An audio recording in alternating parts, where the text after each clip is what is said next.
Seguro que a todos nos ha pasado eso de ver cómo cambian la cesta de la compra cuando los ingresos suben un poco, o bueno, también cuando bajan. De repente pasamos de una marca a otra, o empezamos a comprar cosas que antes ni nos planteábamos. Pues bien, resulta que los economistas tienen una forma muy estructurada de analizar precisamente esto. Vamos a plantear una pregunta para arrancar. Imaginemos que de la noche a la mañana los ingresos de una persona se duplican.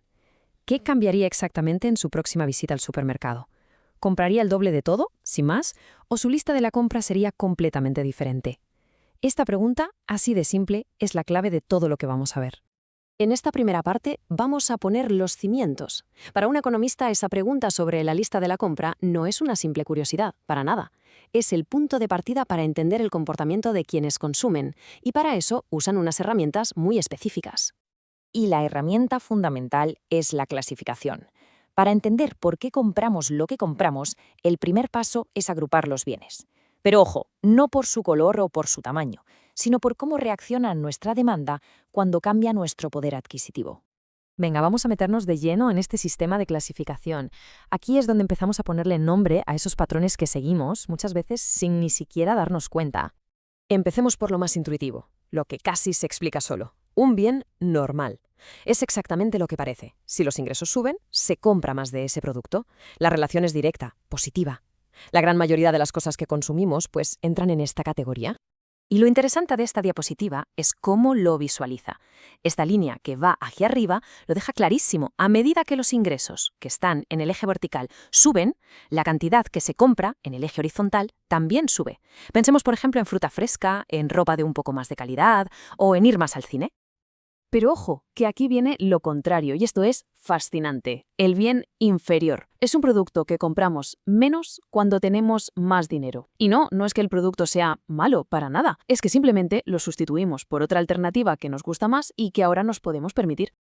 Y este gráfico lo clava, lo ilustra a la perfección. La pendiente es negativa. A más ingresos, menos cantidad. El ejemplo de libro son los fideos instantáneos o las marcas blancas más económicas. Cuando el presupuesto da un respiro, pues se cambian por opciones de más calidad o directamente por salir a comer fuera. Vale, volvamos un momento a los bienes normales, porque claro, no todos son iguales. Los economistas los dividen en dos subgrupos muy importantes que nos dicen cuánto más compramos. Por un lado, los bienes necesarios y por otro, los bienes de lujo. Y para poder visualizar estas diferencias se usa una herramienta gráfica específica. Ahora pasamos de las definiciones a ver los gráficos que, de verdad, cuentan la historia de nuestras elecciones al consumir. Esa herramienta es la curva de Engel. De hecho, todos los gráficos que hemos visto hasta ahora son curvas de Engel. Son básicamente un mapa que dibuja exactamente cuánto de un bien decidimos consumir en cada nivel de ingresos, siempre que los precios no cambien. Aquí es donde se ve la diferencia de verdad, en la pendiente. Para un bien necesario, como la comida básica, la curva es relativamente plana. Sí, claro, si se gana más, se gasta un poco más, pero el consumo de pan, por ejemplo, no se duplica. En cambio, para un bien de lujo, como un coche deportivo, la curva es súper pronunciada. Un pequeño aumento en ingresos muy altos puede disparar la compra. Y aquí la cosa se pone todavía más interesante, porque un mismo bien puede cambiar de categoría. Fijaos en esta curva. Empieza como un bien normal. La demanda sube con los ingresos, pero llega un punto en que se convierte en un bien inferior y la demanda empieza a caer. El ejemplo clásico es el de los viajes en autobús. Al principio, más ingresos significan más viajes, pero si los ingresos siguen subiendo, la gente se compra un coche y, claro, deja de usar el autobús. Bueno, ahora que entendemos los bienes por separado, vamos a ver qué pasa cuando tienen una relación especial entre ellos. Esto da lugar a unas curvas de Engel de lo más particular. Aquí tenemos una regla de oro. Para los bienes que se consumen juntos en una proporción fija, como los zapatos del pie izquierdo y del derecho, la conclusión es inevitable. Los dos tienen que ser bienes normales. No hay otra. Y esta gráfica ilustra el porqué de forma brillante. Es que es de pura lógica. No tiene ningún sentido comprar más zapatos izquierdos si no se compran más zapatos derechos. Si los ingresos de una persona aumentan y decide comprar más zapatos, tiene que comprar más de ambos. Y por lo tanto, su demanda aumenta con los ingresos, que es, por definición, un bien normal.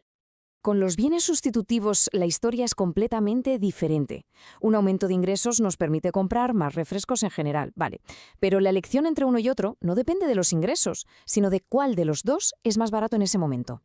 Así que el punto crucial es este. Si un bien es siempre más barato que su sustituto perfecto, todo el dinero extra que se dedique a esa categoría irá a parar a ese bien. La curva de Engel para ese producto será una línea recta hacia arriba, mientras que la del bien más caro será una línea plana, en cero. Muy bien, hemos visto definiciones, gráficos, casos especiales.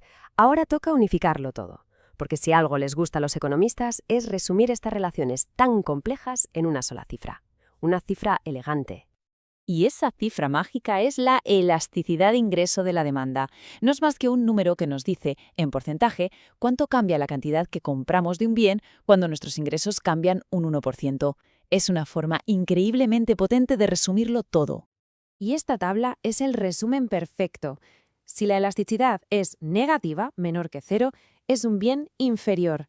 Si está entre 0 y 1, es un bien necesario, porque el consumo aumenta sí, pero menos de lo que ha aumentado el ingreso. Y si es mayor que 1, es un bien de lujo, porque su consumo se dispara más que proporcionalmente. Y ya para cerrar, un concepto que agrupa algunas de estas ideas, las preferencias homotéticas. Esto dicho de forma sencilla, significa que si los ingresos de alguien se duplican, su cesta de la compra también se duplica, pero manteniendo exactamente las mismas proporciones. ¿Se gasta el doble? Sí, pero la misma combinación de bienes. Los complementarios perfectos y los sustitutivos que vimos antes son ejemplos de esto. Y todo esto que hemos visto nos deja con una pregunta final para darle vueltas. Después de analizar bienes inferiores, de lujo, preferencias homotéticas, ¿qué pasaría a escala global si mañana, por arte de magia, los ingresos de cada persona en el mundo se duplicaran? ¿Simplemente compraríamos el doble de lo mismo?